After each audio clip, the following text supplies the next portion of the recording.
హిమగిరి అనే సంపన్న రాజ్యాన్ని వృద్ధ మహారాజు భానుసేనుడు ఎన్నో ఏళ్లుగా ధర్మబద్ధంగా పరిపాలిస్తూ ఉండేవాడు. ఆ రాజ్యంలో పంటలు పుష్కలంగా పండేవి. ప్రజలు సుఖంగా జీవించేవారు. కాని వయసు మీద పడడంతో తన తర్వాత ఈ సింహాసనాన్ని ఎవరికి అప్పగించాలా అని ఆ మహారాజు ఆలోచనలు పడతాడు. ఆయనకు 2 కుమారులు. పెద్దవారు రుద్రసేనుడు బలవంతుడు, గర్విష్టి. చిన్నవాడు ధరణీధరుడు ధనవంతుడు. పోటీతత్వం ఎక్కువ. ఒకరోజు మహారాజు నిండు సభను పిలిపించి మంత్రి, కుమారులు, ప్రజల సమక్షంలో ఒక ముఖ్యమైన ప్రకటన చేస్తాడు. నా వయస్సు మళ్ళింది. ఈ రాజ్యభారాన్ని మోసే శక్తి రోజురోజుకి తగ్గిపోతుంది. నా తర్వాత ఈ సింహాసనం ఎక్కేది ఎవరో నిర్ణయించే సమయం వచ్చింది. అవును మహారాజా, 2 యువరాజులు సమర్థులే. మీ నిర్ణయం ఏమిటో సెలవీయండి. నేను కేవలం రక్త సంబంధాన్ని చూసి నిర్ణయించను, యోగ్యతను చూసి నిర్ణయిస్తాను. అందుకే ఒక పరీక్షను పెడుతున్నాను. పరీక్ష ఎందుకు తండ్రిగారు? పెద్దవాడిని కాబట్టి సింహాసనం సహజంగా నాకే దక్కాలి కదా. పుట్టుక వల్ల కాదు రుద్రసేన, తెలివి వల్ల, ధర్మం వల్ల రాజు కావాలి. వినండి, ఈ హేమగిరి రాజ్యంలో అత్యంత విలువైన వస్తువు ఏదో దాన్ని ఎవరు నా ముందుకు తెస్తారో వారే ఈ సింహాసనానికి అర్హులు. అత్యంత విలువైన వస్తువా? అంటే ఈ రాజ్యంలో ఉన్న గొప్ప సంపదను తేవాలన్నమాట. దాని అర్థం ఏమిటో మీరే ఆలోచించుకోవాలి. నేను సూచనలివ్వను. మీకు 7 రోజుల సమయం.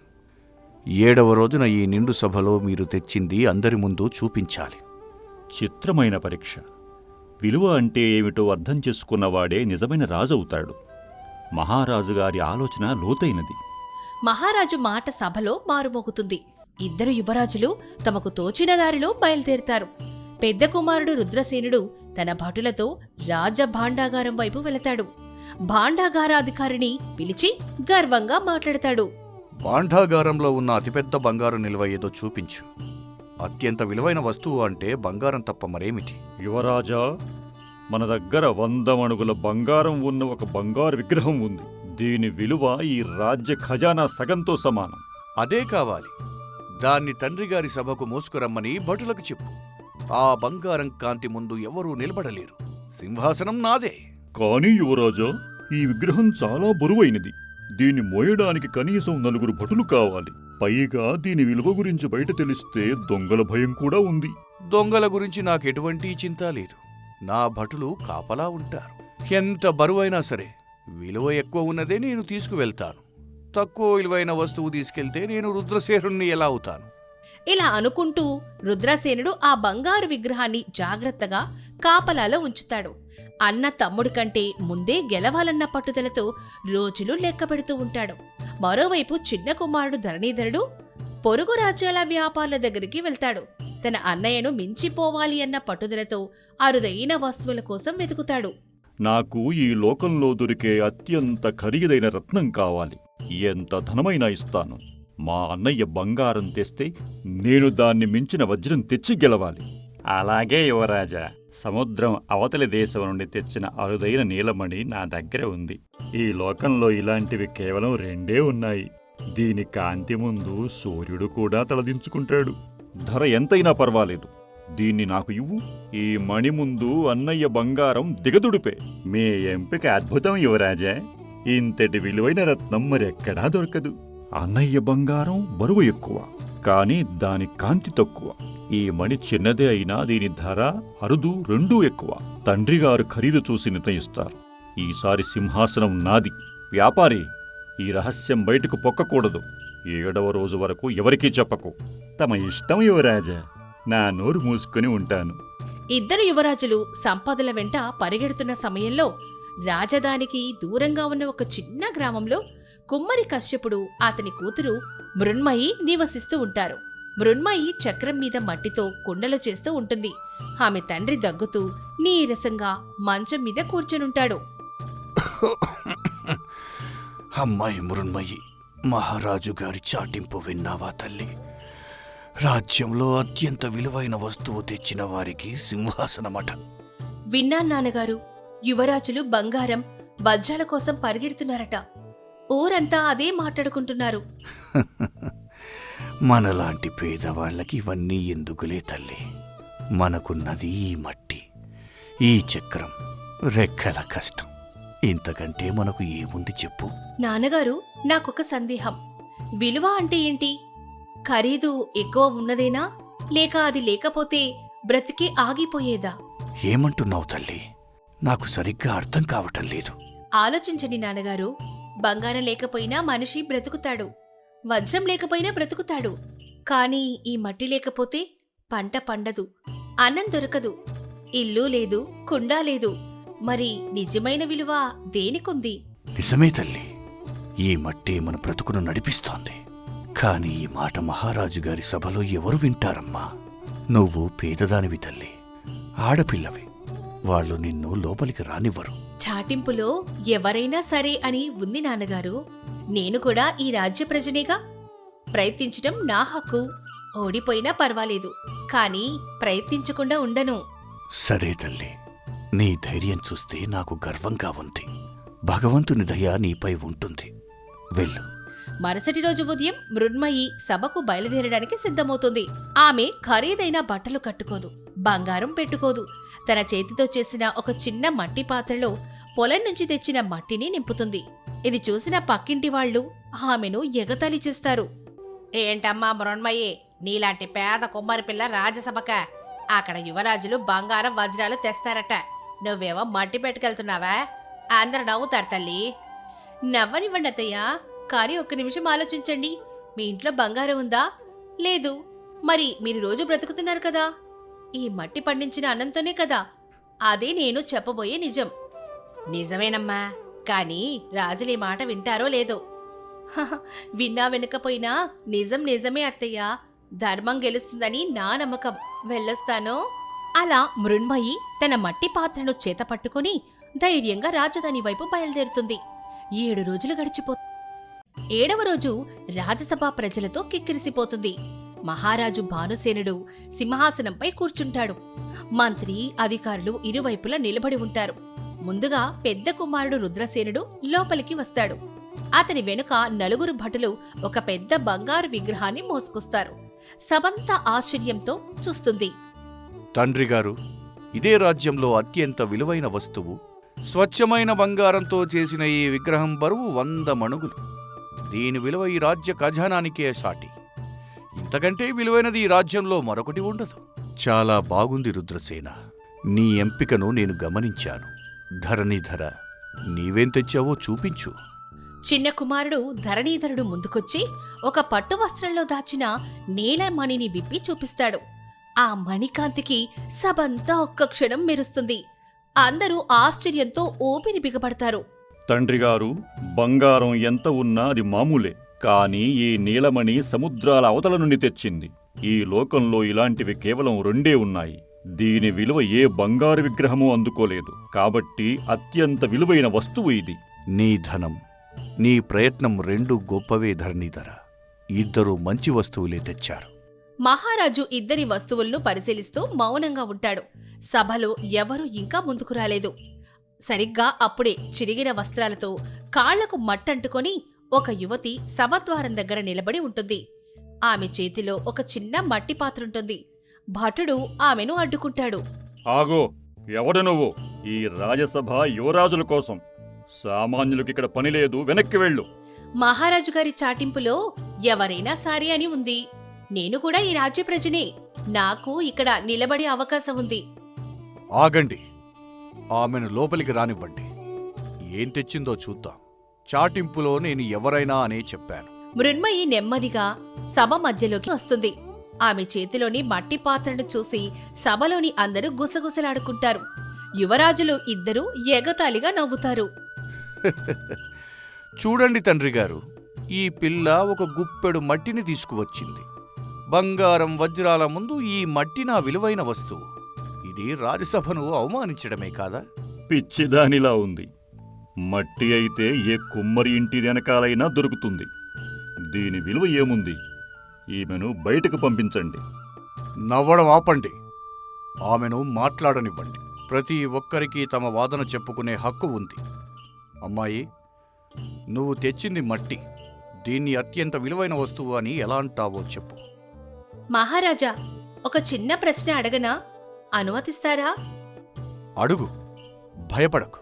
పెద్ద యువరాజు గారు తెచ్చిన ఈ బంగారం ఆకలేసినప్పుడు తినగలమా? చిన్న యువరాజు గారు తెచ్చిన ఈ నీలమణిని నేలలో నాటితే పంట పండుతుందా? సభలో నిశ్శబ్దం అలుముకుంటుంది. యువరాజులు ఒకరి ముఖం ఒకరు చూసుకుంటారు. ఎవరూ సమాధానం చెప్పలేరు. మృణ్మయి తన చేతిలోని మట్టిని పైకెత్తి చూపిస్తూ స్థిరంగా మాట్లాడుతుంది. ఈ మట్టిలో ఒక విత్తనం వేస్తే అన్నం పండుతుంది. ఆ అన్నం రైతును, సైనికుణ్ణి, చివరి మహారాజును కూడా బ్రతికిస్తుంది. ఈ మట్టితోనే మనం నివసించే ఇల్లు లేస్తుంది. నీళ్లు నిల్వ ఉండే కుండ తయారవుతుంది. ఈ మట్టి నుండే ఈ రాజ్యమంతా పుట్టింది. చివరికి ప్రతి మనిషి ఈ మట్టిలోనే కలిసిపోతాడు. ఇంతకంటే విలువైనది ఏముంది? మాటలతో మభ్యపెడుతున్నావు.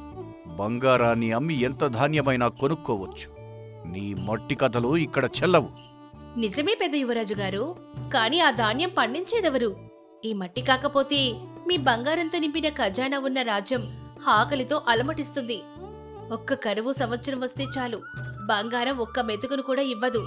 కాని ఈ మట్టి మాత్రం నిండుగా పంటిస్తుంది. అయినా రత్నం అరుదైనది. మట్టి ప్రతిచోటా దొరుకుతుంది. అరుదైనదే విలువైనది కదా. చిన్న యువరాజు గారు, అరుదైనది అన్నిసార్లు విలువైనది కాదు. గాలి ప్రతి చోట ఉంటుంది, కాని అది లేకపోతే క్షణం కూడా బ్రతకలేం. నీళ్లు, మట్టి కూడా అంతే. ఏది లేకపోతే ప్రాణం నిలవదో అదే నిజంగా విలువైనది. చెప్పండి మహారాజా, ప్రజలు లేని రాజ్యానికి సింహాసనం విలువేముంది? ఆ ప్రజలు బ్రతికించే ఈ మట్టి కంటే విలువైనది ఈ రాజ్యంలో మరేదుంది? మహారాజా, ఒక్క క్షణం. ఈ అమ్మాయి మాటలో ఇంకో లోతైన అర్థం కూడా ఉంది. మనం నడిచే ఈ నేల, మన కోట కట్టిన ఈ పునాది, మన సైన్యం నిలబడే ఈ భూమి అంతా మట్టి. మట్టి లేకపోతే ఈ సింహాసనం కూడా నిలబడదు. అవును మంత్రివర్యా, రాజు అంటే కిరీటం కాదు. రాజు అంటే ఈ నేలను, ఈ నేల మీద బ్రతికే ప్రజలను కాపాడేవాడు. ఆ నేల ఏ మట్టితో చేయబడిందో నేను తెచ్చింది అదే మట్టి.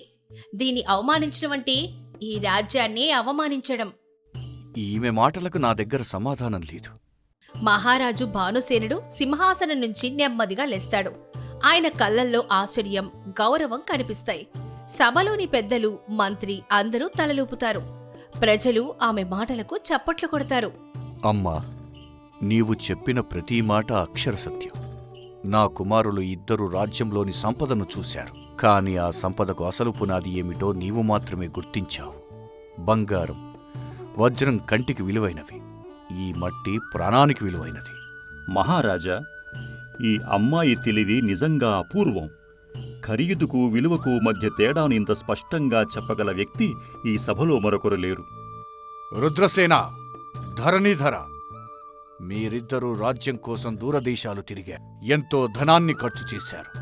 కాని ఈ అమ్మాయి మీ ఇంటి వెనకే ఉన్న మట్టిలో అసలు సత్యాన్ని చూసింది. విలువను గుర్తించడానికి కావలసింది ధనం కాదు, వివేకం. ఆ వివేకం మీలో కంటే ఈ సామాన్య అమ్మాయిలోనే ఎక్కువగా ఉంది. తండ్రిగారు, మేము ఖరీదును చూశాం, విలువను చూడలేకపోయాం. ఈ అమ్మాయి తెలివి ముందు మా సంపద చిన్నబోయింది. నా ఓటమిని ఒప్పుకుంటున్నాను. నేను గర్వంతో ఈమెను అవమానించాను తండ్రిగారు. నిజమైన రాజు ఆలోచించాల్సింది ప్రజల కడుపు గురించి, కేవలం ఖజానా గురించి కాదని ఇప్పుడు అర్థమయ్యింది. నన్ను క్షమించండి. తప్పును ఒప్పుకోవటం కూడా గొప్ప లక్షణమే కుమారా. ఈ ఓటమి మీ ఇద్దరికీ మంచి పాఠం. అసలైన రాజుకు కావాల్సినది గర్వం కాదు, ధనం కాదు, ప్రజల పట్ల ప్రేమ. మహారాజు సేవకుణ్ణి పిలిచి ఒక ప్రత్యేకమైన కిరీటాన్ని తెప్పిస్తాడు. అది బంగారు కిరీటం కాదు, కాల్చిన మట్టితో చేసిన ఎర్రగా మెరిసే మట్టి కిరీటం. సభంతా ఆశ్చర్యంతో చూస్తుంది. మృణ్మయి, నీకు బంగారు కిరీటం ఇవ్వను.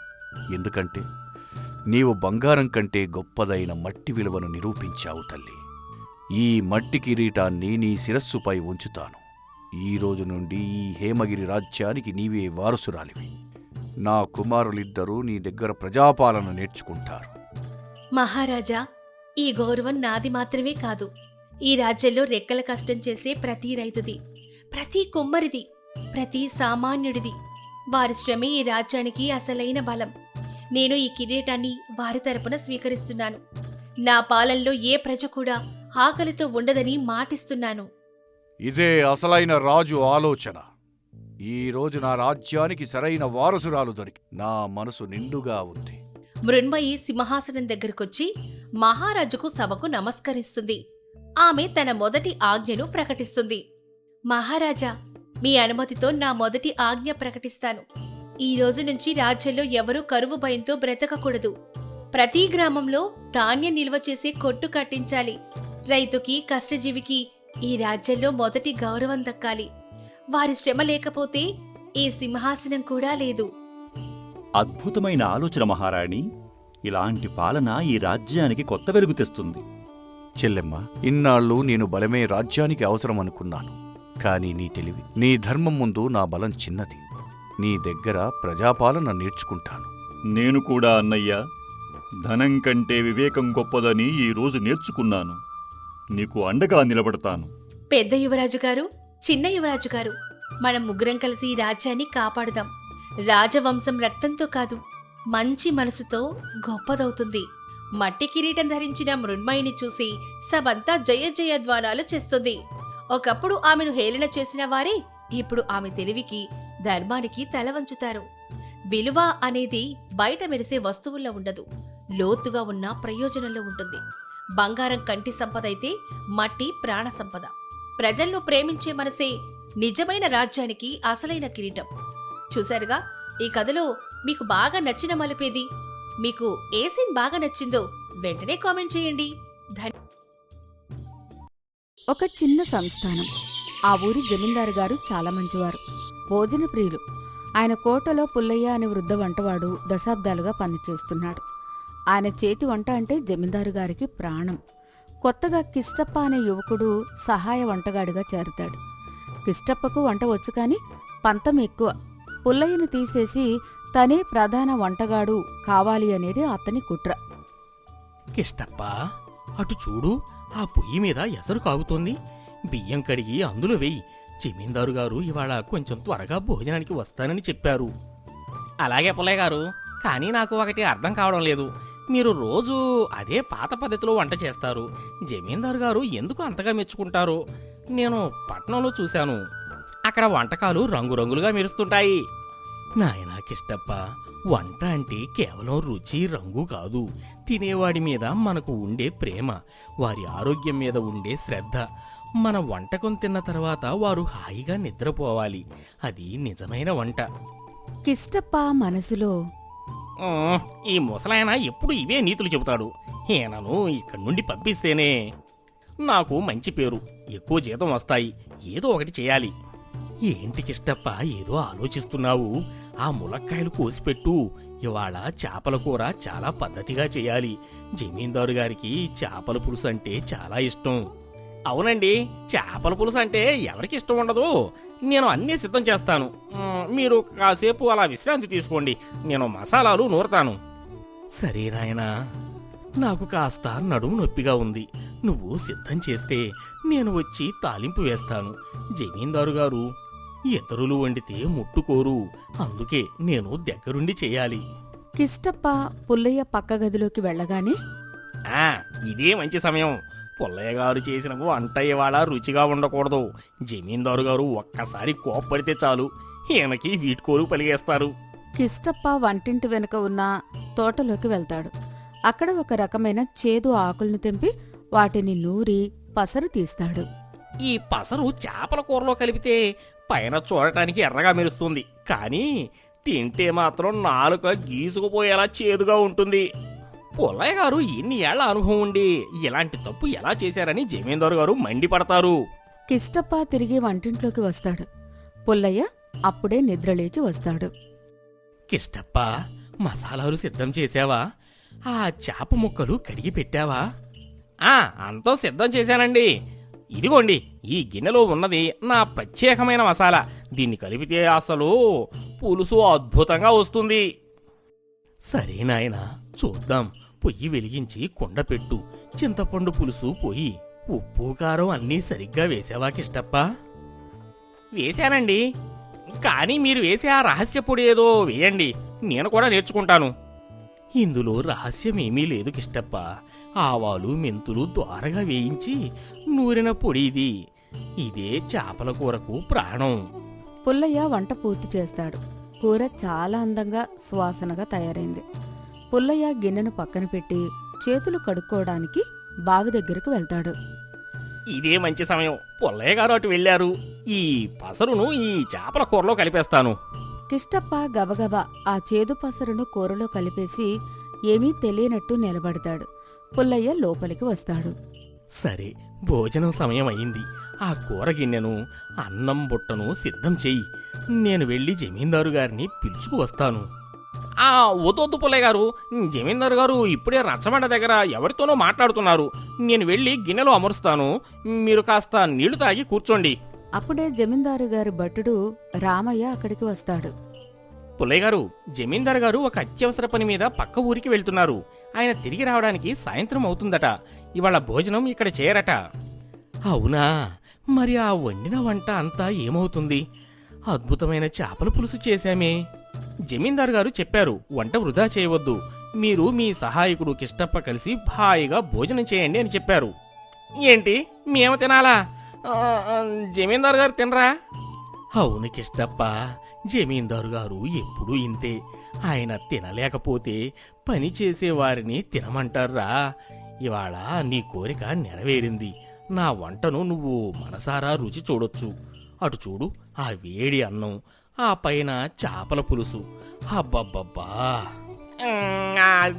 అది పుల్లయ్య గారు, నాకు ఆకలిగా లేదు. ఇవాళ నాకు కడుపు ఉబ్బరంగా ఉంది. మీరు తినండి. అదేం కుదరదు. ఎంత కష్టపడి వంట చేశాం. అందులోనూ నువ్వు ఏదో ప్రత్యేకమైన మసాలా కలిపావు కదా. అది ఎలా ఉందో నువ్వు చూడాలి కదా. పద, కూర్చో. పుల్లయ్య 2 విస్తర్లు పరిచాడు. కిష్టప్పకు చేపల కూరను ఎక్కువగా వడ్డించాడు. తినుకిష్టప్ప, మొదలుపెట్టు. ఎందుకు అలా చూస్తున్నావు? చేప ముక్క భలే మెరుస్తోంది కదా. అవునండి, భలే మెరుస్తోంది. కిష్టప్ప మనసులో, ఇందులో నేను కలిపిన పసరు ఉంది. ఒక్క ముక్క తిన్నా నా నాలుక ముద్దుబారిపోతుంది. ఏం చేయాలిప్పుడు అనుకుంటాడు. కిష్టప్ప, వంటవాడు తన వంటను తాను ప్రేమగా తినాలి. అప్పుడే వేరే వాళ్లకు వడ్డించే అర్హత వస్తుంది. తిను. కిష్టప్ప బలవంతంగా ఒక్క ముద్ద నోట్లో పెట్టుకుంటాడు. పెట్టుకోగానే ముఖం మొత్తం వికారంగా మారిపోతుంది. ఉయ్యలేడు, మింగలేడు. ఏమైంది కిష్టప్ప, ముఖం అలా పెట్టావు? రుచి ఎలా ఉంది? అది చాలా బాగుందండి. బాగుంటే మరి మింగకుండా అలా ఎందుకు ఉంచావు? ముక్క కూడా తిను. నీకోసమే ప్రత్యేకంగా పెద్ద ముక్క వేశాను. కిష్టప్ప ఆ ముక్కను కొరకగానే చేదు అనిపిస్తుంది. అతని వల్ల భరించడం సాధ్యం కాలేదు. గబగబా లేచి బయటకు వెళ్లి ఉమ్మేస్తాడు. పుల్లయ్య గారు, మీరు నన్ను తిట్టినా బాగుండేది. కానీ ఇంత శాంతంగా మాట్లాడుతుంటే నా తప్పు నా గుండెల్లో గుణపంలా గుచ్చుకుంటోంది. నేను ఆ పసరు కలిపినప్పుడు నా చేతులు వణకలేదు. కానీ ఇప్పుడు మీ కళ్ళల్లో కనిపిస్తున్న ఆ నిలదీతను చూస్తుంటే నా ఒళ్ళు వణికిపోతోంది.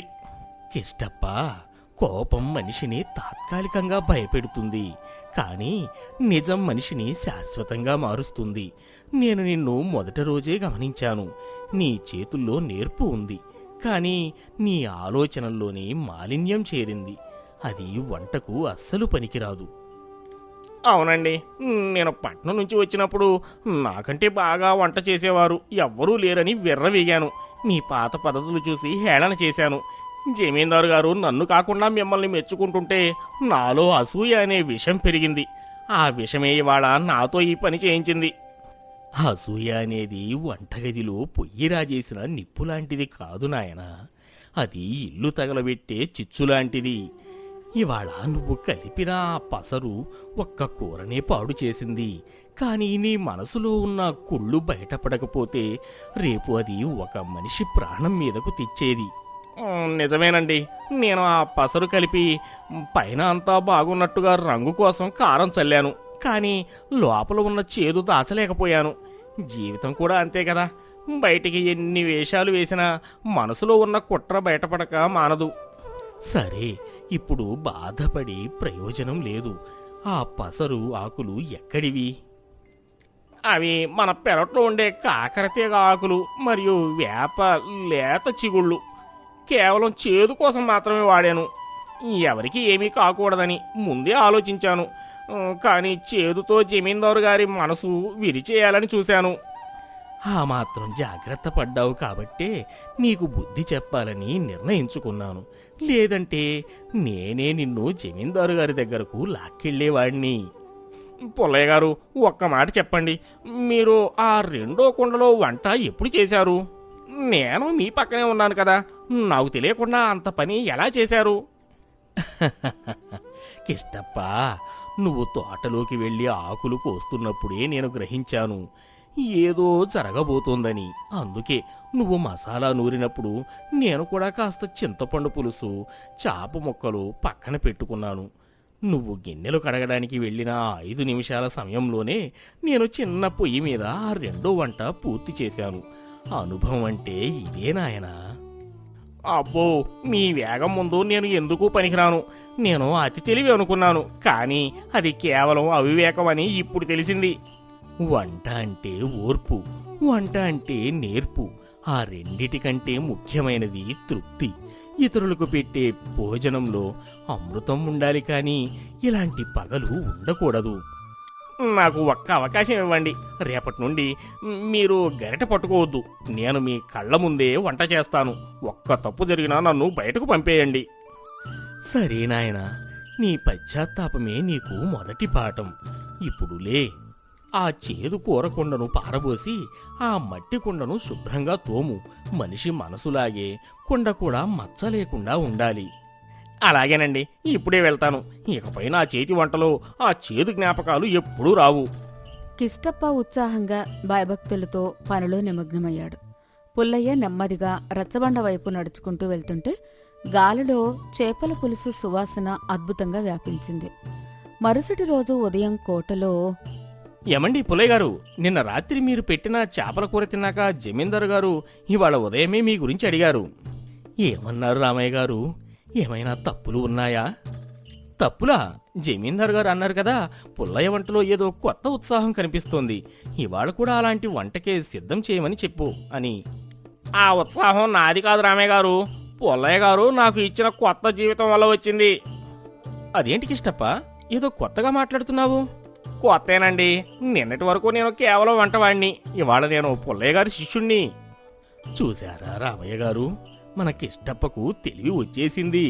పద కిష్టప్ప, ఇవాళ జమీందారు గారికి నచ్చినట్లుగా ఆనపకాయ పాలు పోసిన కూర, వంకాయ వేపుడు సిద్ధం చేద్దాం.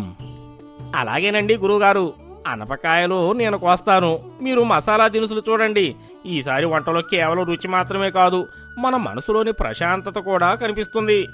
విన్నావా కిష్టప్ప, ఇతరులకు మేలు చేయకపోయినా పర్వాలేదు, కానీ కీడు మాత్రం తలపెట్టకూడదు.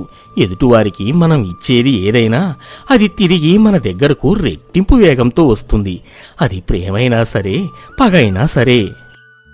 నిజమండి, నిన్న నేను మీకు పెట్టిన ఆ చేదు నా గొంతు దాకా వచ్చింది. మీరు నాకు చూపిన ఈ ప్రేమ నా జీవితాంతం తోడుంటుంది. అలా ఆ కోట వంటలు మళ్లీ నవ్వులతో సువాసనలతో నిండిపోయింది. కిష్టప్ప నిజాయితీగల వంటవాడిగా మారి గ్రామస్తులందరి మెప్పు పొందాడు. నీతి: ఎదుటివారికి కీడు తలపెడితే అది మనకే తిరిగి వస్తుంది. నిజాయితీతో కూడిన శ్రమ ఎప్పుడూ గౌరవాన్నిస్తుంది.